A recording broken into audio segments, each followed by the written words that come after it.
But the key thing also is at the same time that we got to do things legal. That is the important thing, you know. So you got to do things legal, and those people that are doing illegal things in America and that are foreigners, they are not smart. Because when you come to America, you're a guest, and you have to behave like a guest. When you become an immigrant, to think about, okay, I go to America because I want to use America for the great opportunities that America has in education, in jobs, creating a family, all of those kind of things.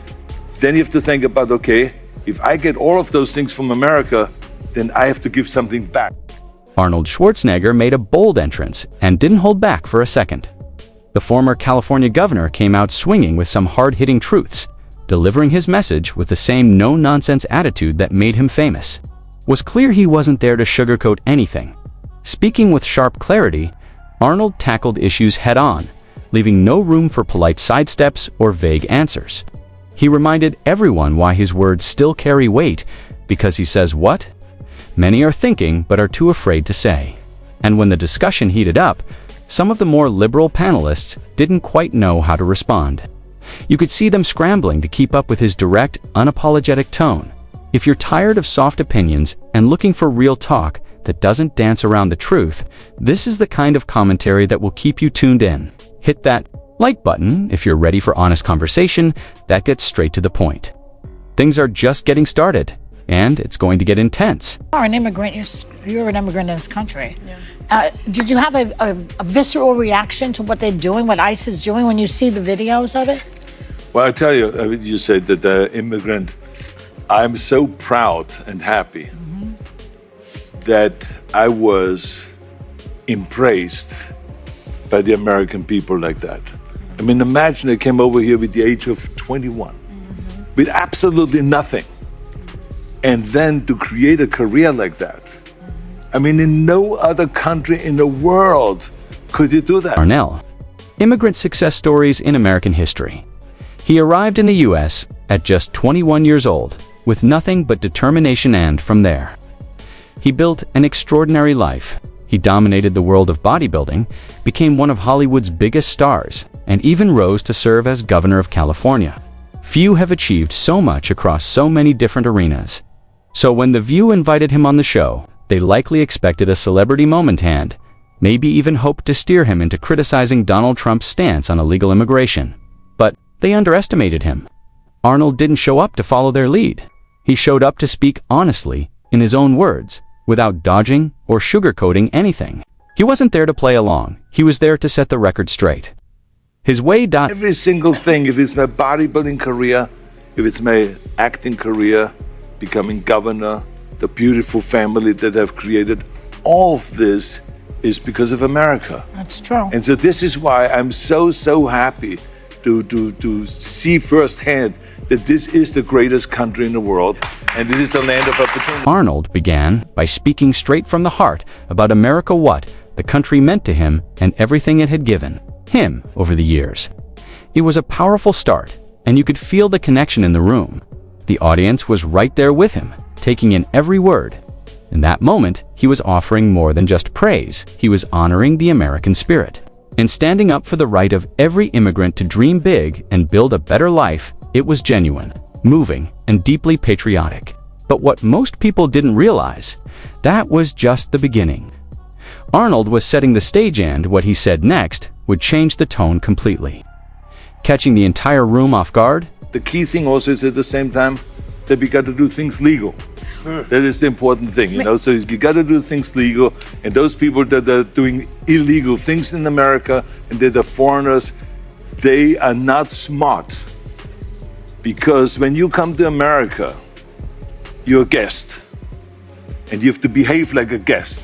Like when I go to someone's house and I'm a guest, then I will do everything I can, keep things clean. At the very end of the clip, the look on her face said it all. She was clearly uncomfortable. Just when it seemed like Arnold might echo their usual talking points, he flipped the script. With a calm and steady tone, he reminded the panel and everyone watching that there's a legal process for coming to America, and it's a process every immigrant should respect and follow. No exceptions. Whether the hosts agreed or not, he made his position clear. The energy in the room shifted, the applause faded, and the weight of his words hung in the air. Schwarzenegger didn't show up to play political games. He came to speak, honestly, and say what he truly believed. And to make my bed and to do everything that is the right thing to do rather than committing a crime or being abusive or something like that. So that doesn't really work in this country. So I think the important thing is when you become an immigrant to think about, okay, I go to America because I want to use America for the great opportunities that America has in education, in jobs, creating a family, all of those kind of things. Then you have to think about, okay, if I get all of those things from America, then I have to give something back. Schwarzenegger didn't T-stop. There he delivered another tough truth that clearly rattled Sunny Hostin and Joy Behar. In his view, immigrants in America should act like immigrants, respectful of the law, grateful for the opportunity, and ready to contribute, not break the rules. He didn't sugarcoat it, and honestly, it was a message many have been waiting to hear. The facts back him up. According to a 2023 report from the Department of Homeland Security, more than 56,000 non-citizen immigrants were arrested for serious crimes like homicide, assault, and drug trafficking just in Texas. In total, illegal immigrants faced charges for over 250 criminal offenses there over just a few years. That's not the story The View was expecting or hoping for. But Schwarzenegger didn't come to echo their narrative. He reminded everyone that immigration is a privilege, not a free pass to break the law. If you come to America, you follow America's rules. Anything less, he said, disrespects the very opportunity this country gives. You have a responsibility as an immigrant to give back to America and to pay back to America and to go and do something for your community for no money whatsoever. Give something back to after-school programs, Special Olympics, or whatever it is. Make this country a better place. The former California governor delivered yet another powerful point that clearly shook the panel on The View. With calm determination, Schwarzenegger laid it out. Immigrants shouldn't just focus on what America can offer them, they should also think about what they can offer in return.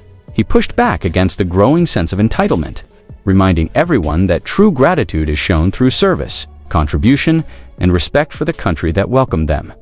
He asked a question that doesn't get asked often enough. How many immigrants can truly say they've given back after receiving the freedoms, opportunities, and safety that the U.S. provides? That was Arnold's challenge, and it hit hard. He wasn't criticizing immigrants, he is one, but he was raising an uncomfortable but important issue. Are we encouraging people to contribute or just complain? Schwarzenegger's words weren't just criticism, they were a wake-up call. A reminder of what citizenship and responsibility really mean.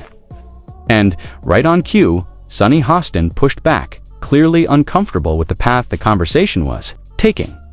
But Arnold didn't flinch. Keep things clean and to make my bed and to do everything that is the right thing to do rather than committing a crime or being abusive or something like that. Well, don't forget, there's 90% of the people who come here are trying to do the right thing. They're less likely to commit crimes. And it's and a lot of what's happening right now is people are getting snatched who shouldn't be snatched out of the country. People who have visas, people who have all those things. So we want all the right people. We don't want people who are doing bad stuff. But they are less likely. Immigrants are much less likely to commit crimes in this country than actually American-born citizens. And the other thing I just wanted to say is that Governor Newsom did not ask for the National Guard to come to, the federal government to come to California.